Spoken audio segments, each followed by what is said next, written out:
ఆంధ్రప్రదేశ్లో ప్రభుత్వం మారింది. సీఎస్ను కూడా మార్చారు. సీఎం నారా చంద్రబాబు నాయుడు. డిప్యూటీ సీఎంగా పవన్ కళ్యాణ్ మంత్రుల ప్రమాణ స్వీకారం కంటే ముందే ఏపీ నూతన సీఎస్గా నీరబ్ కుమార్ ప్రసాద్ బాధ్యతలు స్వీకరించారు. ఆయన ఆధ్వర్యంలోనే కొత్త ప్రభుత్వం కొలువుదీరింది. అయితే ఆయన పదవీ కాలం త్వరలోనే ముగిసిపోనుంది. ఈ నెలాఖరుకు రిటైర్డ్ కావాల్సి ఉంది. ఈ నేపథ్యంలో మరో 6 నెలల పాటు నీరబ్ కుమార్ ప్రసాద్ సర్వీసును పొడిగించాలని ముఖ్యమంత్రి నారా చంద్రబాబు నాయుడు నిర్ణయించారు. ఈ మేరకు కేంద్రానికి లేఖ రాశారు సీఎం చంద్రబాబు. ఇక ఏపీ ముఖ్యమంత్రి అభ్యర్థనకు కేంద్ర ప్రభుత్వం అంగీకారం తెలిపింది. దీంతో ఆయన మరో 6 నెలలు ఏపీ సీఎస్గా కొనసాగనున్నారు. అంటే సర్వీస్ పొడిగింపుతో డిసెంబర్ నెలాఖరు వరకు ఏపీ సీఎస్గా నీరబ్ కుమార్ ప్రసాద్ కొనసాగుతారు.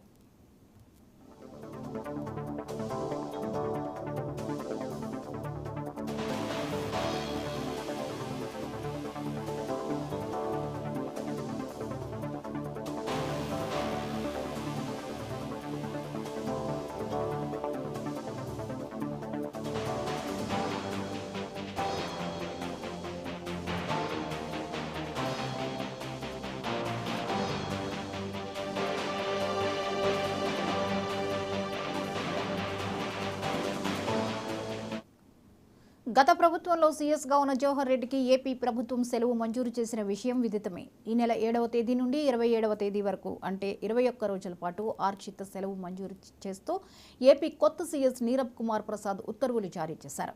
ఇక సెలవు అనంతరం జవహర్ రెడ్డి తదుపరి పోస్టింగ్ కోసం సాధారణ పరిపాలనా శాఖలో రిపోర్ట్ చేయాలని కూడా సీఎస్ నీరబ్ కుమార్ ఉత్తర్వుల్లో పేర్కొన్న విషయం విదితమే. మరోవైపు జవహర్ రెడ్డి సీఎస్గా ఉన్న సమయంలో అనేక ఆరోపణలు వచ్చాయి. ఎన్నికల సమయంలో కేంద్ర ఎన్నికల సంఘానికి కూడా ఫిర్యాదులు వెళ్లిన విషయం విదితమే.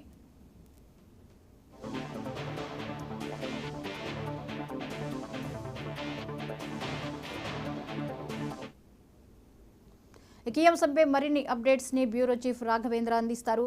రాఘవేంద్ర, చెప్పండి, నీరబ్ కుమార్ విషయంలో ఆయన పదవీ కాలం మరికొంతకాలం పొడిగించాలని కేంద్రానికి లేఖ రాశారు ఏపీ సీఎం. వివరాలేంటి?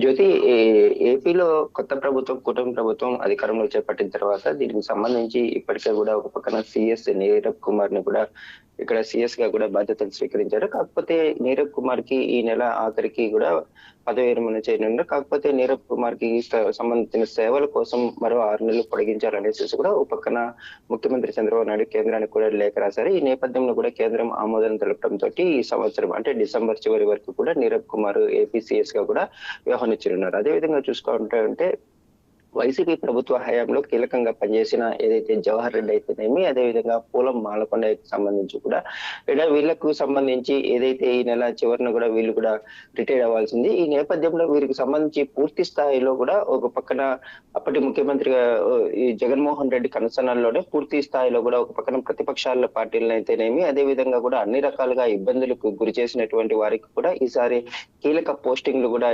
ఇవ్వనున్నారు. ఈ నేపథ్యంలో చూసుకుంటా ముఖ్యంగా ఏదైతే సీఎస్ గా పనిచేసిన గత ప్రభుత్వంలో జవహర్ రెడ్డి అయితేనేమి, పూనం మాలకొండ ఇద్దరు కూడా ఇప్పుడు అయితే పోస్టింగ్ లో ఇచ్చారు. ఇప్పుడు జవహర్ రెడ్డికి ఈడబ్ల్యూఎస్ అంటే ఈడబ్ల్యూఎస్ కి వెనుకబడిన వర్గాలకు సంబంధించి ప్రత్యేక ప్రధాన కార్యదర్శిగా అయితేనేమి దీనికి సంబంధించి 2 రోజుల పాటు కూడా పదవి బాధ్యతలు స్వీకరించనున్నారు.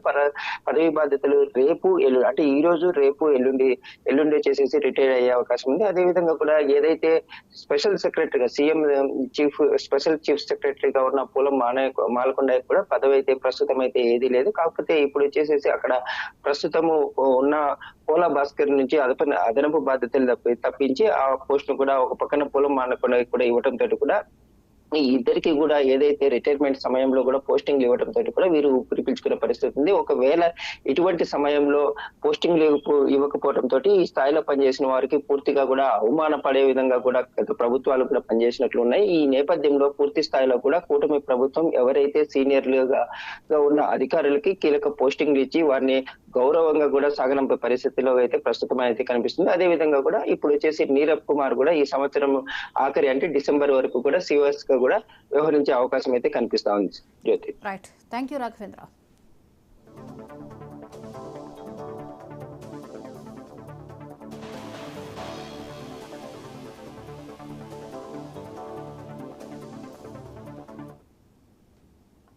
విజయవాడ బృందావన్ కాలనీలో